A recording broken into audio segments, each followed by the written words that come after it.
میرے دوستو، ختم قرآن کی یہ تقریب ہے اور ذی الحج کی 24 تاریخ ہے۔ ذی الحج حج والا مہینہ، اور اس مہینے میں اس عظیم انسان کی شہادت ہے کہ جس نے اس قرآن کو جمع کیا ہے، ان کا نام حضرت عثمان غنی رضی اللہ عنہ۔ قرآن اور عثمان کو بڑی نسبت ہے۔ عثمان قرآن کا جامع ہے اور قرآن عثمان کی شہادت کا گواہ ہے۔ اسی ماہ کی 18 تاریخ حضرت عثمان غنی کی شہادت مظلومیت کا دن ہے۔ ہماری مسلمان نسل کو اس دور دراز کی بستی میں شاید اس مظلوم مدینہ کے دردناک واقعات یاد نہ ہو، لیکن صحابہ دشمنی نے رنگ یہاں تک کھلایا ہے کہ ہم سنی ہیں، ہمیں یہ تو پتہ ہے کہ 10 محرم کو حضرت حسین شہید ہوئے۔ محرم کی 10 تاریخ کو کربلا کے واقعہ کی شہادت آپ کو یاد ہے، آپ نے سنی ہے، آپ کا اس کے بارے میں ایک ولولہ موجود ہے اور ہونا بھی چاہیے۔ لیکن کیا اسلام کی تاریخ میں ایک ہی شہادت ہے 10 محرم کی، اور کوئی شہید ہی نہیں ہوا، اور کسی کے ٹکڑے ہی نہیں ہوئے، اور کوئی شہید نہیں؟ میں آپ کو آج ایک ایسے شہید کی داستان بتاؤں گا کہ آپ حیران ہوں گے کہ اتنی بے دردی سے ذبح کیا جانے والا انسان، اور پھر وہ ایسا انسان جس کی عمر 82 برس تھی، وہ ایسا انسان جس نے کفر کی حالت میں بھی کبھی شراب نہیں پی تھی، جس نے کفر کی حالت میں بھی کبھی جھوٹ نہ بولا تھا، جس نے کفر کی حالت میں بھی کبھی کسی کو گالی نہیں دی تھی، جس نے کفر کی حالت میں بھی کپڑے اتار کر کبھی غسل نہیں کیا تھا، ایسا شرافت و حیا کا مجسمہ پیغمبر علیہ الصلوۃ والسلام کے تیسرے خلیفہ حضرت عثمان غنی ہے۔ لیکن ہم لوگوں کو اس امام مظلوم کی داستان حیات سے کوئی تعلق نہیں۔ ہم تو صرف اگر دیکھتے ہیں تو 10 محرم کے ایک دن کو دیکھتے ہیں، ورنہ آپ اسلام کی تاریخ کے اوراق پلٹ کر دیکھیں تو آپ کو نظر آئے گا کہ 17 شوال کو جو رمضان کے بعد کا مہینہ ہوتا ہے، اس 17-18 شوال کو مدینہ منورہ سے 3 میل کے فاصلے پر احد کے پہاڑوں پہ پیغمبر علیہ السلام کے سگے چچا حضرت حمزہ کی لاش کے 12 ٹکڑے پڑے تھے، اور پیغمبر علیہ السلام نے اپنے چچا کے ٹکڑے پہ کھڑے ہو کر رو کر فرمایا تھا، اے اللہ میں اس چچا سے راضی ہوں، تو بھی راضی ہو جا۔ اور حضور نے فرمایا تھا، اے اللہ میرا چچا قیامت تک آنے والے شہیدوں کا سردار ہے۔ حضور نے سید الشہداء کا لقب اپنی زبان سے اپنے چچا کو عطا فرمایا۔ لیکن ہمیں شوال کا مہینہ گزر گیا، کسی نے نہیں بتایا کہ یہ بھی ایک شہید ہے، یہ بھی ایک عفت مآب شخصیت ہے، یہ بھی ایک جرت و استقلال کا پیکر ہے، یہ بھی استقامت و استقلال کا پہاڑ ہے، یہ بھی پیغمبر کا ایک دیوانہ ہے، یہ بھی نبی کا ایک محبوب ہے، اس کے بھی ٹکڑے پہاڑوں پہ بکھیر دیے گئے، ہمیں تو کسی نے نہیں بتایا۔ سیدنا صدیق اکبر رضی اللہ تعالیٰ عنہ کی وفات 22 جمادی الثانی کو ہوئی۔ ان کی وفات پہ کبھی کسی نے آنسو نہیں بہائے، کبھی کسی کو دکھ نہیں ہوا، کبھی کسی کو پریشانی نہیں ہوئی۔ اسی ذی الحج کی 27 تاریخ کو امام عدل و حریت حضرت سیدنا فاروق اعظم کی شہادت کا دن ہے، اور ان پر قاتلانہ حملہ ہوا ہے، اور وہ ایسا انسان جس نے دنیا کفر کے پرخچے اڑا دیے تھے، جس کے بارے میں عیسائی کہتے ہیں کہ اگر دنیا میں ایک عمر اور ہوتا تو کفر کا نام و نشان مٹ جاتا۔ لیکن اس کی شہادت کا دن آتا ہے، گزر جاتا ہے، ہمیں تو یہ شعور نہیں کہ ہم ان اسلام کی برگزیدہ شخصیتوں کی عظمتوں کے ترانے گائیں اور ان کے کردار کو اور تابناک زندگی کو لوگوں کے سامنے پیش کر سکیں۔ حضور علیہ الصلوۃ والسلام کے 23 سالہ دور نبوت میں 256 صحابی شہید ہوئے، اور خلافت راشدہ کے 50 سالہ دور میں 27,000 صحابی شہید ہوئے۔ احد کے میدان میں 70 صحابی شہید ہوئے، بدر کے میدان میں 14 صحابی شہید ہوئے، خندق کی وادی میں 19 صحابی شہید ہوئے، حنین کے مارکے میں 22 صحابی شہید ہوئے، اور خیبر کی لڑائی میں 13 صحابی شہید ہوئے، تبوک کے سفر میں 7 صحابی شہید ہوئے، بیر معونہ پہ 67 صحابی شہید ہوئے، فتح مکہ کے سفر میں 3 صحابی شہید ہوئے، بنی لحیان کی وادی میں 10 صحابی شہید ہوئے، متفرق 17 صحابی شہید ہوئے۔ یہ 256 صحابی ہیں۔ ان کی شہادتوں کے دنوں کو دیکھو، ان کی تاریخ کو دیکھو، ان کے اولو العزم کارناموں کو دیکھو، ان کے ٹکڑوں کو دیکھو، ان کے عشق مصطفیٰ کو دیکھو، ان کے خون کے قطروں کو دیکھو۔ ہر قطرے سے پیغمبر کے عشق کی آواز آ رہی۔ یہ کتنی محبت تھی، کتنا عشق تھا۔ ان لوگوں کو اپنے جان کی پرواہ نہیں تھی۔ احد کے میدان میں ایک صحابی ہے، حضور علیہ السلام نے ایک دوسرے صحابی کو حکم دیا کہ جاؤ سعد ابن ربیع کو تلاش کر کے لاؤ۔ وہ سعد ابن ربیع کو تلاش کرنے گئے، لاشوں میں سعد نہیں ملے، زندوں میں نہ ملے، زخمیوں میں دیکھا تو سعد ابن ربیع تڑپ رہے ہیں۔ اس نے جا کر حضور علیہ السلام کا سلام کہا سعد ابن ربیع کو۔ حضور کا جب سلام سنا اس کے چہرے پہ مسرت آ گئی، اس کے جسم سے لہو بہ رہا تھا، لیکن جب پیغمبر کا نام آیا وہ اٹھ کر بیٹھنا چاہتا تھا لیکن بیٹھا نہ جا سکا۔ اس نے کہا میرا آخری وقت ہے، میرے پیغمبر کو میرا سلام کہہ دینا، اور کہنا کہ وہ آ نہیں سکتا تھا، اور میری قوم کے انصاریوں کو جمع کر کے کہنا کہ وہ انصاریوں تمہارا سردار دنیا سے چلا گیا، یاد رکھنا پیغمبر پہ آنچ نہ آنے پائے، نبی پہ کوئی تلوار نہ اٹھے، تم ٹکڑے ٹکڑے ہو جانا، تم کٹ جانا، لیکن مصطفیٰ پہ آنچ آ گئی تو میں قیامت کے دن تم سے تمہارا گریبان پکڑوں گا۔ میرے دوستو وہی صحابی کہتے ہیں جب میں نے حضور علیہ السلام کو جا کر یہ واقعہ بیان کیا، پیغمبر نے فرمایا اللہ میں سعد سے راضی ہو، تو بھی راضی ہو جا۔ وہی صحابی کہتے ہیں کہ میں مدینہ کی گلیوں میں آیا تو کیا دیکھتا ہوں، سیدنا صدیق اکبر رضی اللہ تعالیٰ عنہ ایک بالا خانے سے باہر، یعنی مکان کے دروازے کے باہر چبوترے پہ چٹائی بچھا کر سیدنا صدیق اکبر رضی اللہ تعالیٰ عنہ لیٹے ہوئے، اور ان کے سینے کے اوپر ایک بچی کھیل رہی ہے۔ وہ صحابی کہتے ہیں میں قریب ہوا، میں نے پوچھا ابو بکر یہ بچی آپ کی ہے؟ تو صدیق کی چیخ نکل گئی۔ ابو بکر نے فرمایا یہ میری بیٹی نہیں، یہ سعد ابن ربیع کی یتیم بچی ہے، میں اس لیے روتا ہوں کہ سعد کا جب آخری وقت آیا اس نے تمہیں یہ تو کہا کہ پیغمبر کو آنچ نہ آنے پائے، لیکن شہادت ہوتے ہوتے بھی اس کو اس یتیم بچی کا خیال نہیں آیا، اس کو اپنے پیغمبر کا خیال آیا۔ یہ مصطفیٰ صلی اللہ علیہ وسلم کا عشق جو ان لوگوں کے قلب و جگر میں پیوست کر چکا تھا۔ ایسے ہی عاشقوں میں ایک حضرت سیدنا عثمان غنی رضی اللہ تعالیٰ عنہ۔ شہادت شروع ہونے سے پہلے میں حضرت عثمان کے فضائل پر کچھ باتیں عرض کرنا چاہتا ہوں۔ حضرت عثمان غنی رضی اللہ تعالیٰ عنہ کو 2-3 ایسی فضیلتیں حاصل ہیں کہ کائنات انسانی میں کسی اور انسان کو حاصل نہیں۔ پہلی فضیلت یہ ہے کہ حضرت عثمان غنی رضی اللہ تعالیٰ عنہ وہ برگزیدہ شخصیت ہیں کہ جن کے نکاح میں حضور علیہ الصلوۃ والسلام کی یکے بعد دیگرے 2 بیٹیاں آئیں۔ آدم سے لے کر حضور تک کوئی انسان دنیا میں ایسا نہیں آیا جس کے نکاح میں کسی پیغمبر کی 2 بیٹیاں آئی ہوں۔ آپ حیران ہوں گے، ہماری شادیاں ہوتی ہیں، ہماری بچیوں کی شادیاں ہوتی ہیں، بیٹیوں بہنوں کی شادیاں ہوتی ہیں، باپ چاہتا ہے میری لڑکی وہاں جائے، لڑکا شریف ہونا چاہیے، چاہتا ہے کہ نہیں چاہتا؟ کبھی تو برے کو لڑکی دیتا ہے، تو اتنا سیانا اور اتنا عقلمند ہے کہ لڑکی کے لیے کسی شریف لڑکے کا متلاشی ہے۔ ہائے تیرا پیغمبر اور میرا پیغمبر اتنا بھی دانا نہیں تھا کہ اس نے عثمان کو ایک بیٹی دے دی، اس کی وفات ہو گئی تو دوسری دے دی، اور اس کی وفات ہو گئی تو فرمایا عثمان میری 40 بیٹیاں بھی ہوتی، باری باری ان کا انتقال ہوتا جاتا، میں تیرے نکاح میں دیتا جاتا، اس لیے کہ میرے سے بہتر خسر کوئی نہیں، تیرے سے بہتر داماد کوئی نہیں۔ صلی اللہ علیہ وسلم وہ پیغمبر اتنے بھی دانا نہیں تھے کہ شرافت کو نہیں دیکھا، حیا کو نہیں دیکھا۔ کتنا شریف انسان ہوگا عثمان رضی اللہ تعالیٰ عنہ۔ حضرت عائشہ فرماتی ہیں کہ حضور اپنے حجرے میں تشریف رکھتے تھے، دروازہ دوسری طرف تھا، ایک الماری تھی، جب کوئی آدمی اندر آنا چاہتا پہلے الماری کے آگے سے اس کو گزرنا پڑتا۔ میں نے دیکھا ابو بکر تشریف لائے، حضور اس طرح بے تکلف بیٹھے تھے، ٹانگیں آپ کی پساری ہوئی تھی، بیٹھے رہے۔ ابو بکر آئے تو پیغمبر بیٹھے رہے، لیکن جب عثمان کو حضور نے دیکھا تو پیغمبر سیدھے ہو کر بیٹھ گئے۔ حضرت عائشہ نے فرمایا اے اللہ کے نبی عثمان کے آنے پر آپ سیدھے ہو کر بیٹھ گئے اس وجہ سے کہ وہ آپ کے داماد ہیں۔ حضور نے فرمایا نہیں عائشہ، دامادی کی بات نہیں، میں عثمان سے حیا اس لیے کرتا ہوں کہ عثمان سے آسمانوں کے فرشتے بھی حیا کرتے۔ مسجد نبوی میں تشریف رکھتے ہیں پیغمبر علیہ الصلوۃ والسلام.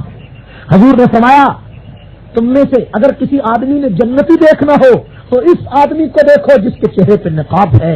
لوگ بھاگے ہوئے گئے, جا کر اس نقاب پوش کے چہرے سے کپڑا ہٹایا تو وہ عثمان غنی تھے. حضور نے فرمایا کہ مدینہ منورہ میں ایک کوہرام مچے گا, مدینے میں ایک فتنہ آئے گا, جس دن فتنہ ہوگا اس دن یہ عثمان غنی حق پر ہوگا, اس کے ساتھ چمٹ جانا. حضور علیہ السلام نے ارشاد فرمایا اے عثمان اللہ تجھے خلافت کی ایک قمیص پہنائیں گے. لوگ کہیں گے قمیص اتار دے, لیکن تجھے قمیص اتارنے کی اجازت نہیں. اتنا عظیم انسان ہے. اور بات فضیلت کی یہاں تک ختم ہو جاتی تو ہم اتنے قصے نہ بیان کرتے. ذرا آگے چلیں. جو میں نے آیت پڑھی ہے اس آیت پہ ذرا غور فرمائیں. فرمایا لقد رضی اللہ عن المؤمنین اذ یبایعونک تحت الشجرہ. مکہ مکرمہ سے حضور علیہ السلام اور آپ کے صحابہ کو نکال دیا گیا تھا. آپ کو معلوم ہے ہجرت کا واقعہ بڑا مشہور ہے. 6 سال کے بعد حضور کو خواب آیا کہ میں عمرہ کرنے کے لیے مکہ کی طرف جا رہا ہوں. نبی کا خواب وہی ہوتی ہے. پیغمبر علیہ الصلوۃ والسلام نے یہ خواب مسجد نبوی میں بیان کیا تو 1450 صحابہ تیار ہو گئے کہ ہم بھی آپ کے ساتھ عمرہ کرنے کے لیے جائیں گے. مکہ کو دیکھے ہوئے 6 سال ہو گئے. کعبے کا عشق تھا, مکے پر مشرکین مکہ کا قبضہ تھا, ابھی مکہ فتح نہیں ہوا تھا.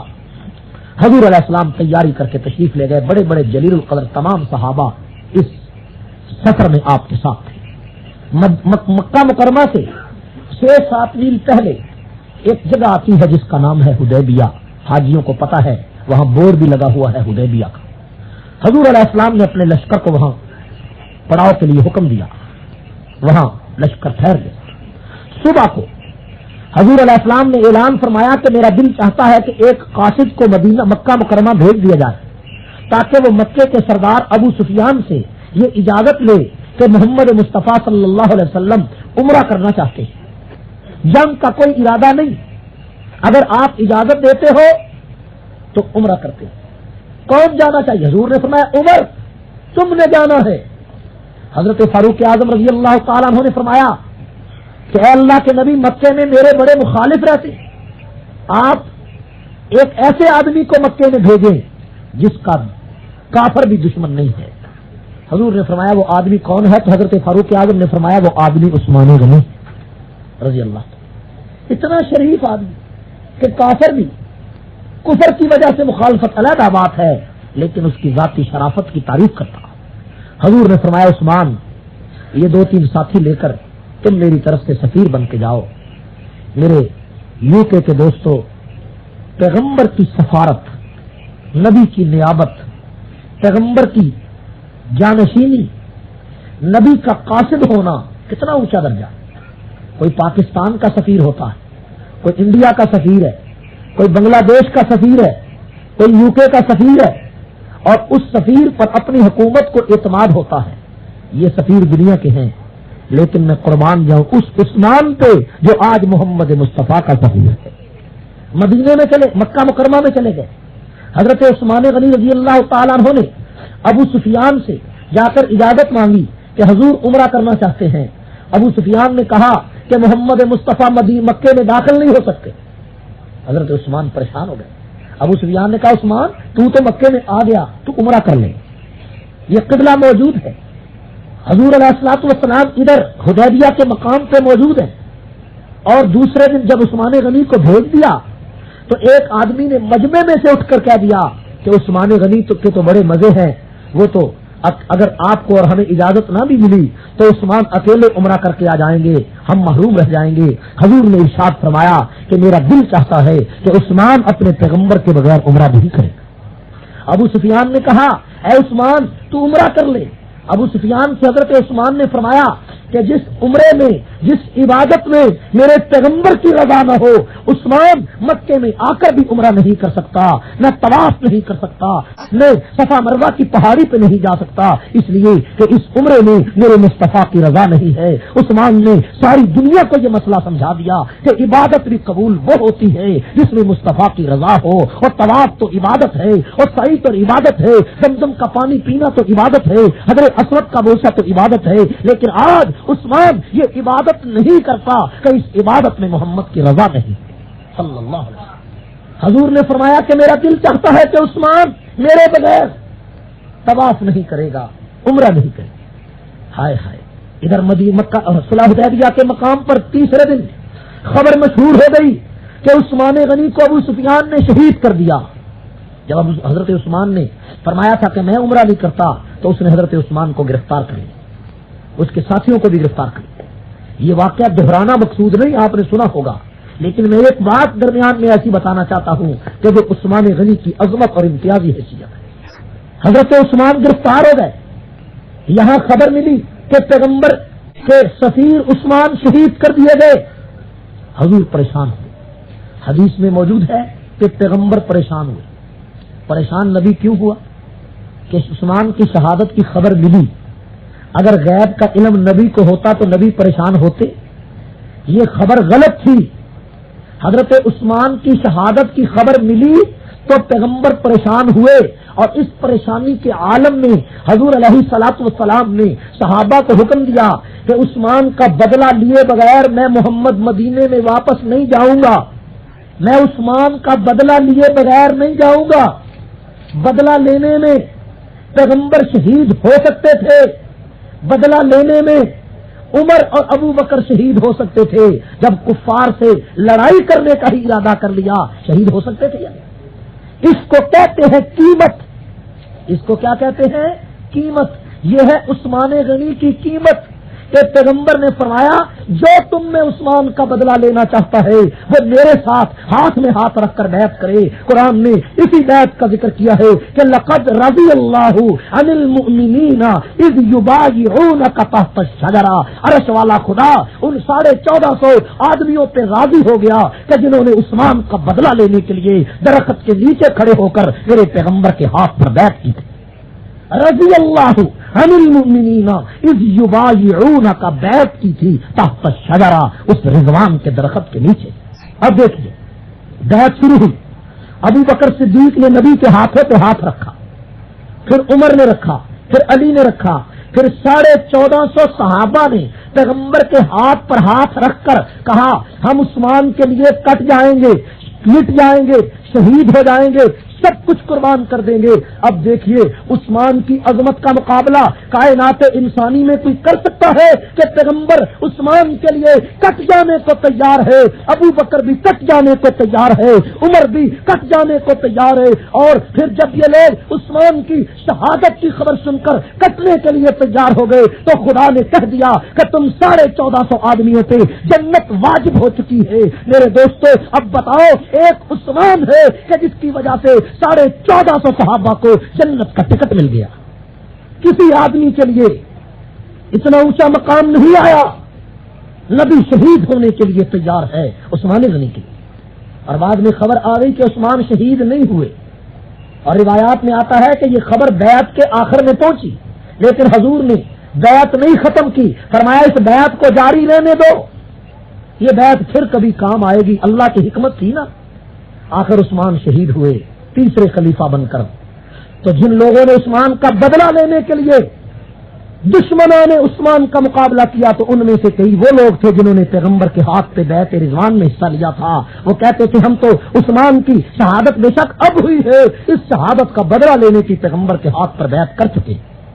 میرے دوستو حضرت عثمان کی شہادت کی بیعت پہلے ہو گئی، نبی کو علم غیر تھا، یہاں تو جناب علی پیروں کو کے کتوں کو غیب کا علم ہے، ٹھیک ہے، اور بادشاہ تسی تو ساری ہی گلاں جان دے ہو ہیں جی، پیر کے پاس جاتا ہے نا آدمی جناب آپ کو تو سب کچھ پتا ہے، اور وہاں پاکستان میں بورڈ لگے ہوئے ہیں کئی جگہ پر جو چاہو سو پوچھو، جو چاہو سو۔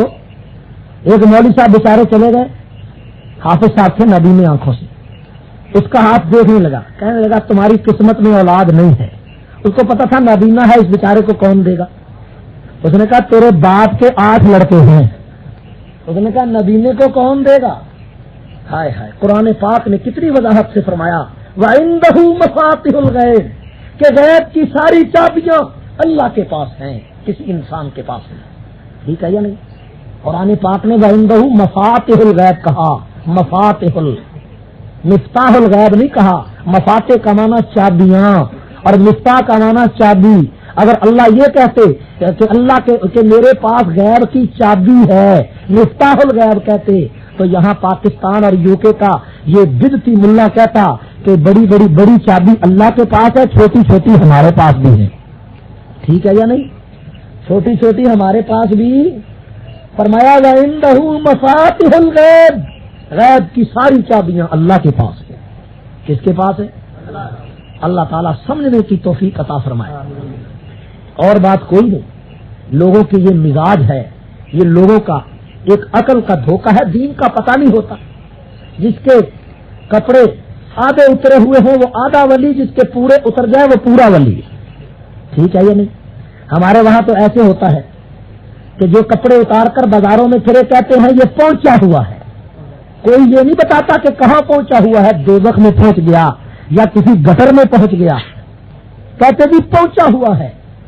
اور جو جناب علی بالکل کپڑوں سے ننگا ہو جائے، کپڑے بھی اتار دے، وہ جو ایک کچھا سا ہوتا وہ بھی اتار دے، تو کہتے ہیں اس پر 14 طبق روشن ہو گئے ہیں.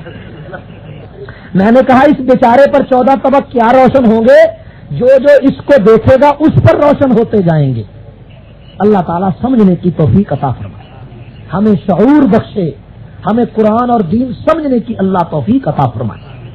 میرے دوستو، حضرت عثمان غنی رضی اللہ تعالیٰ عنہ کی شہادت کی خبر غلط تھی، قرآن پاک نے اس کی وضاحت فرمائی.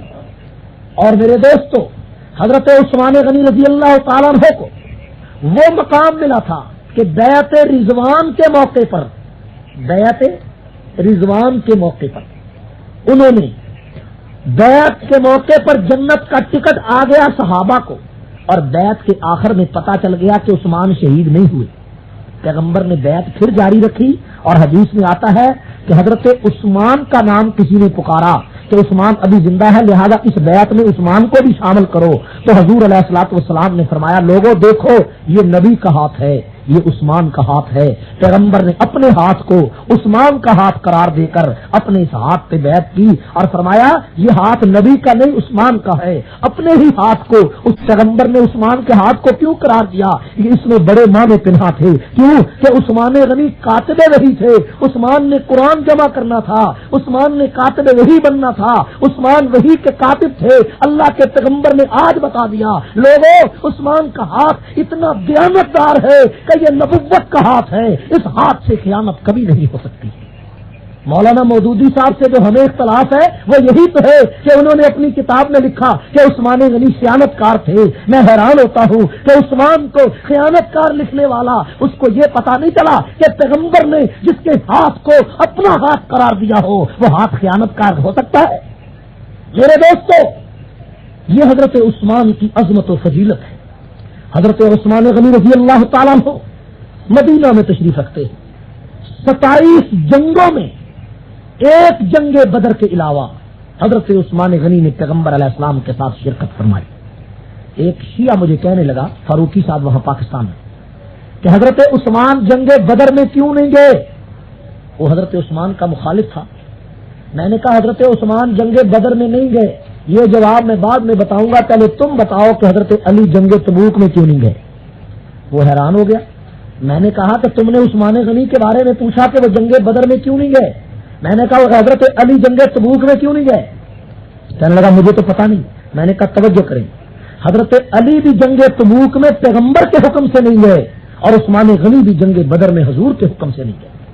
حضرت عثمان غنی جانے لگے تھے بدر کی لڑائی میں، لیکن حضور کی وہ صاحبزادی حضرت رقیہ سخت بیمار تھیں جو عثمان غنی کی بیوی تھیں. حضور نے فرمایا عثمان میری بیٹی کی تیمارداری کرنا تیرا کام ہے، اور بدر کے غازیوں میں تیرا نام لکھنا خدا کا کام ہے. چنانچہ جب بدر کی لڑائی سے حضور واپس آئے، حضور مدینہ میں پہنچے تو حضرت عثمان غنی حضرت رقیہ کی قبر پر مٹی ڈال رہے تھے، وہ فوت ہو چکی تھی. پیغمبر روتے ہوئے حضرت عثمان کے پاس آئے اور نبی نے فرمایا اے عثمان میری بیٹی رقیہ بڑی دیانتدار تھی، راتوں کو رویا کرتی تھی، سجدے کیا کرتی تھی. اور حضور علیہ السلام نے عثمان غنی کو بدر کے غازیوں میں ایسے شامل فرمایا کہ جو مال غنیمت غازیوں کو تقسیم کیا اس میں سے عثمان غنی کو بھی حصہ دیا، تاکہ دنیا کو یہ پتا چلے کہ عثمان پیغمبر کی بیٹی کی عیادت کرتا ہے، تیمارداری کرتا ہے، گویا کہ بدر کے میدان کا شریک ہے. میں نے کہا حضرت علی جنگ تبوک میں اس لیے نہیں گئے کہ حضور علیہ السلام جب بھی کسی لڑائی میں جاتے اپنے پیچھے ایک آدمی کو قائم مقام بنا کر جاتے. جنگ تبوک میں 2.5 لاکھ رومیوں سے صحابہ کا مقابلہ تھا, 30,000 صحابہ کا لشکر تھا. حضور نے حضرت علی المرتضیٰ کو مدینہ میں اپنا قائم مقام بنایا اور حضور چلے گئے تو حضرت علی بھی حضور کے حکم کی وجہ سے تبوک میں نہیں گئے. اور چنانچہ جب حضور علیہ السلام اپنا لشکر لے کر چلے گئے تو پیچھے سے مدینے کی عورتیں جمع ہو کر حضرت علی کے پاس آئیں اور کہنے لگی تم اتنے بہادر ہو, اتنے بڑے جنرل ہو, اتنے جری ہو, اور تمہیں پیغمبر یہاں عورتوں اور بچوں میں چھوڑ کر چلے گئے. علی المرتضیٰ نے عورتوں کی باتیں سنی, جوش جہاد تھا, غالب آ گیا کہ میں اتنا بہادر ہو کر عورتوں میں رہ گیا. حضرت علی المرتضیٰ نے مدینہ چھوڑ دیا, مقام جرف پر پہنچے. حضور علیہ السلام کے پیچھے حضور علیہ السلام سے ملاقات ہو گئی. حضور نے دور سے دیکھ کر فرمایا کہ اے علی تم کیسے آئے ہو, تمہیں مدینہ میں اپنا قائم مقام چھوڑ کے آ گیا ہوں. حضرت علی نے فرمایا اتخلفنی فی الصبیان والنساء, آپ مجھے عورتوں اور بچوں میں چھوڑ کر آ گئے. حضور نے اس موقع پہ فرمایا تھا اما ترضى یا علی ان تکون منی بمنزلۃ ہارون من موسیٰ, اے علی تو اس بات پہ راضی نہیں ہوتا کہ جس طرح موسیٰ طور پر گئے تھے تو اپنے بھائی کو ہارون بھائی سمجھ کر پیچھے چھوڑ گئے تھے, اسی طرح میں بھی تبوک میں آیا تو تجھے اپنا چھوٹا بھائی سمجھ کر میں اپنا قائم مقام بنا کر مدینے میں یہاں آ. میرے دوستو اس موقع پہ فرمائی, بعض لوگ اس حدیث سے کہتے ہیں علی کا پہلا نمبر دما دم مست کلندر علی کا پہلا نمبر. میں نے کہا کہ یہاں سے علی کا پہلا نمبر کیسے ثابت ہو گیا, یہ تو قائم مقامی ہے تبوک کی لڑائی کی. تو تبوک میں مدینہ میں قائم مقام تھے اور اس موقع پہ حضور نے فرمایا کہ تمہیں اسی طرح میں نے اپنا قائم مقام بنایا جس طرح ہارون علیہ السلام کو حضرت موسیٰ نے قائم مقام بنایا تھا. تو ایک وقت کی قائم مقامی کا یہ مطلب نہیں کہ بعد کی قائم مقامی بھی حضرت علی کے پاس آئی. بعد کا قائم مقام وہ صدیق اکبر ہے کہ جس کو زندگی میں پیغمبر نے اپنے مسلح کا وارث بنا دیا تھا. حضور نے فرمایا یا عائشہ کا, اے عائشہ مری با بکر فلیصلی بالناس, ابو بکر کو بلاؤ آ کر میرے مسلح پر نماز پڑھائے. حضرت عائشہ نے جواب دیا ان ابانی کا سقیم, یا رسول اللہ صلی اللہ علیہ وسلم میرے باپ ابو بکر بیمار ہیں, آپ عمر کو کہہ دو کہ وہ نماز پڑھائیں. حضور نے 3 مرتبہ فرمایا کہ اے عائشہ ابو بکر ہی کو بلاؤ, وہی آ کر نماز پڑھائیں. چنانچہ سیدنا صدیق اکبر آئے. حضور علیہ الصلوۃ والسلام نے جب تیسری مرتبہ عائشہ کو فرمایا تھا تو حضرت عائشہ نے فرمایا کہ میرے باپ رقت قلب کے مریض ہیں, وہ آپ کے مسلح پہ کھڑے ہوں گے, ان سے برداشت نہیں ہو سکے گا. حضور نے فرمایا عائشہ میں کیا کروں, یا اللہ الا ابا بکر, میرا خدا اللہ ابو بکر کے علاوہ اور کسی کو میرے مسلح پہ کھڑا کرنے کے لیے راضی نہیں ہوتا. یہ مقام علت تھا, یہ صحابہ کی عظمت تھی, یہ وہ مقام تھا کہ کائنات انسانی میں کسی اور کو نہیں ملا نبیوں کے بعد. میرے دوستو حضرت عثمان غنی رضی اللہ تعالیٰ عنہ موجود ہے مسجد نبوی میں. حضور نے فرمایا لوگوں تم میں سے ہے کوئی جو اس مسجد نبوی کے ساتھ والا مکان جو فروخت ہو رہا ہے اس کو خرید کر مسجد نبوی میں وقف کر. وہ جگہ مسجد نبوی سے بھی زیادہ تھی, مسجد نبوی کی جگہ کا ایک حصہ بننا تھا اس کو. میرے دوستو تمام صحابہ موجود ہیں. عثمان غنی اٹھ کر کھڑے ہوئے, فرمایا کہ میں اس جگہ کو خرید کر وقف کرتا ہوں, اور وہ جگہ آج بھی جا کر مدینہ کے کاغذ اٹھاؤ, وہ جگہ آج بھی مدینہ منورہ کے پٹواری سے پوچھو کہ عثمان غنی کے نام پر چلی جا رہی.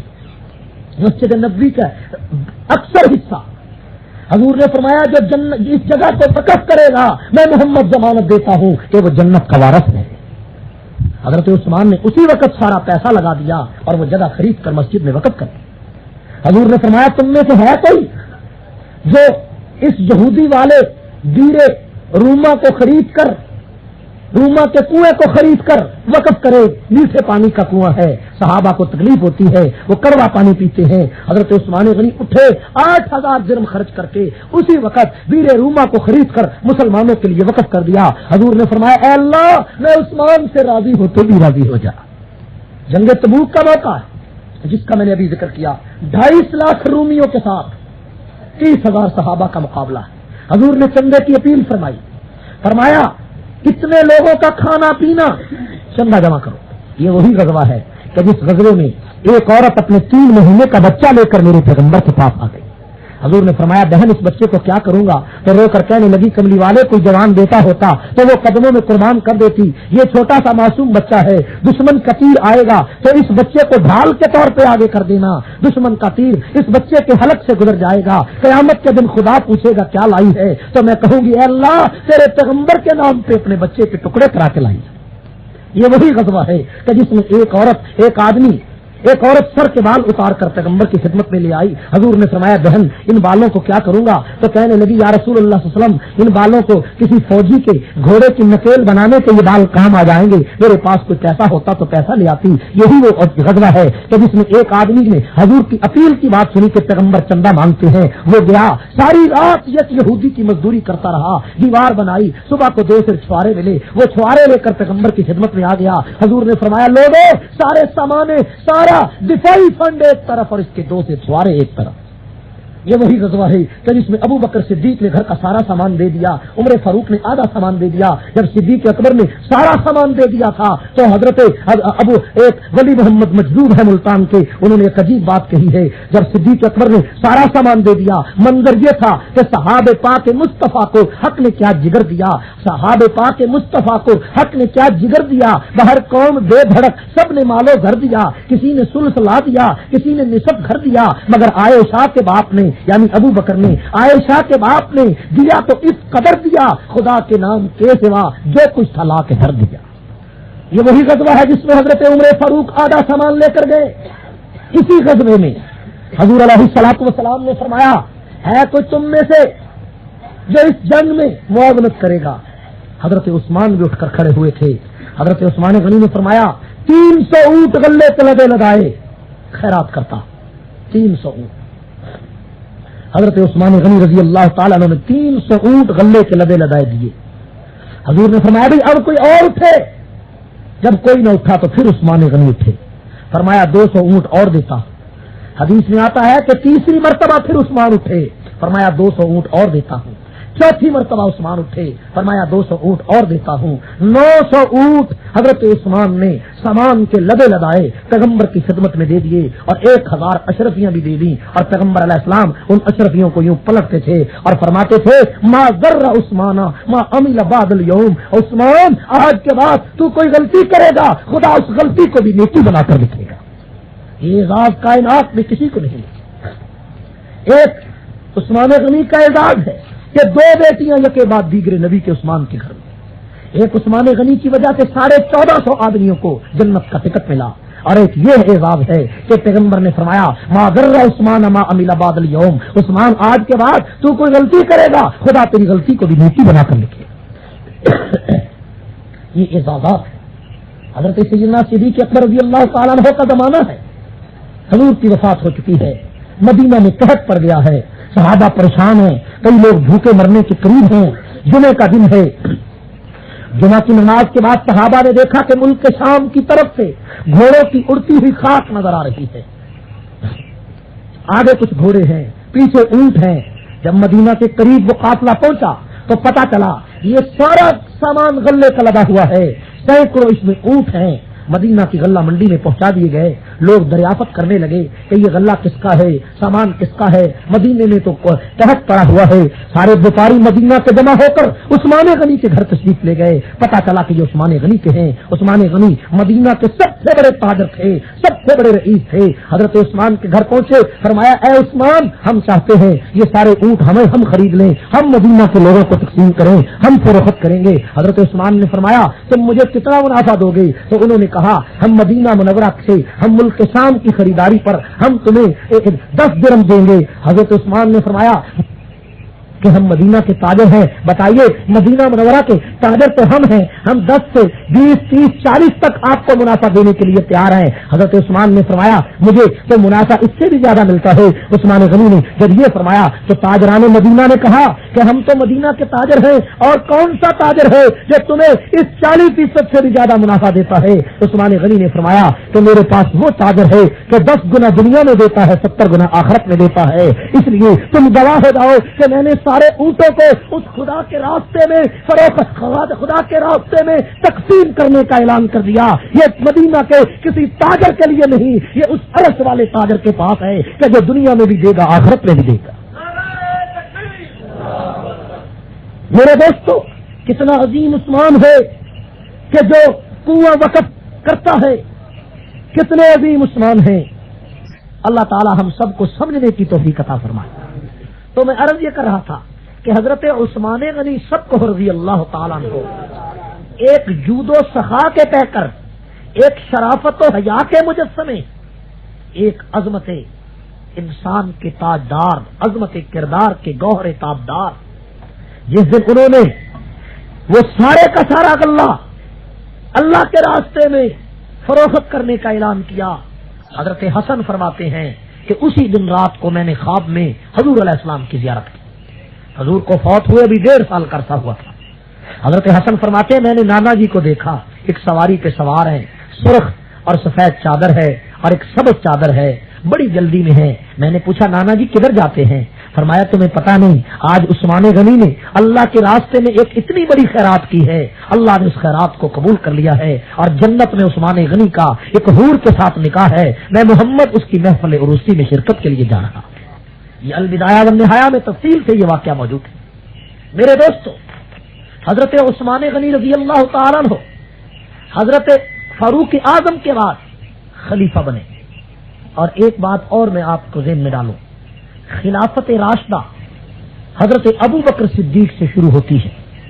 انہوں نے 11 لاکھ مربع میل زمین پر 2 سال 3 مہینے 10 دن تک خلافت کا زمانہ پایا۔ فاروق اعظم رضی اللہ تعالیٰ عنہ خلیفہ بنے، انہوں نے 10 سال 6 مہینے 10 دن تک 22.5 لاکھ مربع میل زمین پہ اسلامی خلافت قائم کی۔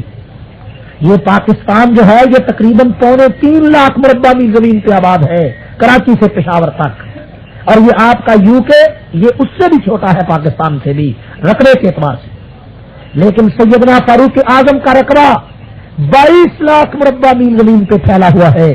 اور حضرت عثمان غنی خلیفہ بنے تو وہ 12 دن کم 12 سال تک 44.5 لاکھ مربع میل زمین پر خلیفہ رہے۔ حضرت علی خلیفہ بنے تو وہ 5.5 سال تک 22.5 لاکھ مربع میل زمین پہ خلیفہ رہے۔ حضرت حسن خلیفہ بنے تو 6 مہینے تک 22.5 لاکھ مربع میل زمین پہ انہوں نے خلافت قائم کی۔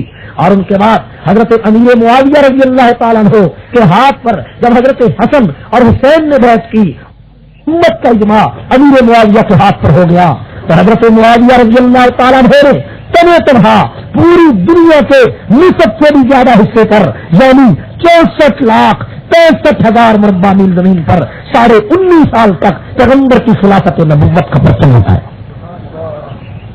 یہ حدود اربع تھا، یہ تاریخ تھی، یہ وہ جغرافیائی حقیقت ہے کہ جس کو دنیا کی کوئی طاقت فراموش نہیں کر سکتی۔ حضرت عثمان غنی کا انتخاب یہ انتخاب نبوت تھا۔ ایک میں باریک بات عرض کرنے لگا ہوں، ذرا توجہ سے بات سمجھیں کہ جتنے بھی خلفاء، خصوصاً خلفاء اربع پہلے 4 خلیفہ، ان کا انتخاب نبوت ہے۔ آپ حیران ہوں گے کہ کیسے انتخاب نبوت ہے۔ حضور علیہ السلام نے جنت کے لیے 10 آدمی منتخب کیے دنیا میں، ان کو عشرہ مبشرہ کہتے ہیں، سنا ہے ان کا نام؟ جنت کے لیے عشرہ مبشرہ کا انتخاب پیغمبر نے کیا، اور یہ جو 4 پہلے خلیفہ ہیں یہ عشرہ مبشرہ میں سے ہیں، گویا کہ پیغمبر نے ان کو پہلے ہی منتخب کر لیا تھا۔ یہ انتخاب نبوت کیسے ہے کہ جب فاروق اعظم رضی اللہ تعالیٰ عنہ پر قاتلانہ حملہ ہوا، انہوں نے اپنے نائب کے انتخاب کے لیے 6 آدمیوں کا نام تجویز کیا، اور وہ جو 6 آدمی تھے منتخب کر لیا تھا۔ یہ انتخاب نبوت کیسے ہے کہ جب فاروق اعظم رضی اللہ تعالیٰ عنہ پر قاتلانہ حملہ ہوا، انہوں نے اپنے نائب کے انتخاب کے لیے 6 آدمیوں کا نام تجویز کیا، اور وہ جو 6 آدمی تھے وہ بھی عشرہ مبشرہ میں سے تھے۔ وہ 6 آدمی بھی کیونکہ نبی کے منتخب کردہ لوگ تھے۔ عثمان غنی حضرت عمر فاروق نے فرمایا ان 6 آدمیوں میں کسی ایک کو خلیفہ بنانا، لیکن آپ کہیں گے کہ فاروقی صاحب آدمی تو 10 تھے عشرہ مبشرہ، عمر فاروق نے 6 کو کیوں منتخب کیا؟ ایک تو ابو بکر صدیق فوت ہو چکے تھے، عمر فاروق خود قاتلانہ حملہ سے نڈال تھے، 2 تو یہ ہو گئے، باقی عشرہ مبشرہ میں کتنے بچ گئے؟ 8۔ تو آپ کہیں گے کہ آپ حضرت فاروق اعظم کو ان 8 عشرہ مبشرہ کے آدمیوں کا نام لینا چاہیے تھا اگر یہ انتخاب نبوت تھا، لیکن فاروق اعظم نے 6 کا نام کیوں لیا؟ یہ توجہ سے بات سمجھیں، یہ بڑی گہرائی کی بات ہے، عقل و دانش کی بات ہے کہ اس سے خلافت کا اصولی مسئلہ سمجھ میں آ جاتا ہے کہ فاروق اعظم رضی اللہ تعالیٰ نے 6 کا نام لیا، 2 کا نہیں لیا۔ وہ 2 کون؟ 2 تھے حضرت سعد بن ابی وقاص رضی اللہ تعالیٰ، نہیں میں غلط کہہ گیا، 2 تھے حضرت ابو عبیدہ بن جراح رضی اللہ تعالیٰ عنہ اور حضرت سعید بن زید۔ حضرت سعید بن، یہ 2 آدمی، باقی 6 کون سے تھے جن کا نام حضرت فاروق اعظم نے لیا؟ حضرت عثمان غنی، حضرت علی المرتضیٰ، حضرت طلحہ، حضرت زبیر، حضرت عبد الرحمن بن عوف، حضرت سعد بن ابی وقاص۔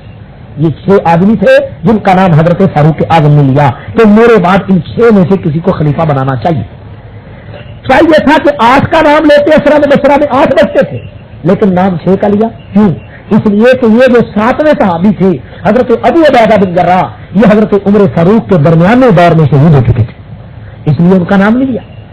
اور 8ویں صحابی کا نام تھا سعید بن زید، یہ حضرت عمر فاروق کے سکے چچا زاد بھائی تھے۔ حضرت عمر جانتے تھے کہ خلافت کا جو انتخاب ہے وہ انتخاب نبوت ہے۔ حضور علیہ السلام نے اگر اپنے جانشینی کے لیے اپنے چچا زاد بھائی حضرت علی کا انتخاب خلافت کے لیے نہیں کیا تو میں اپنے چچا زاد بھائی سعید بن زید کا نام بھی خلافت کے لیے نہیں کر سکتا۔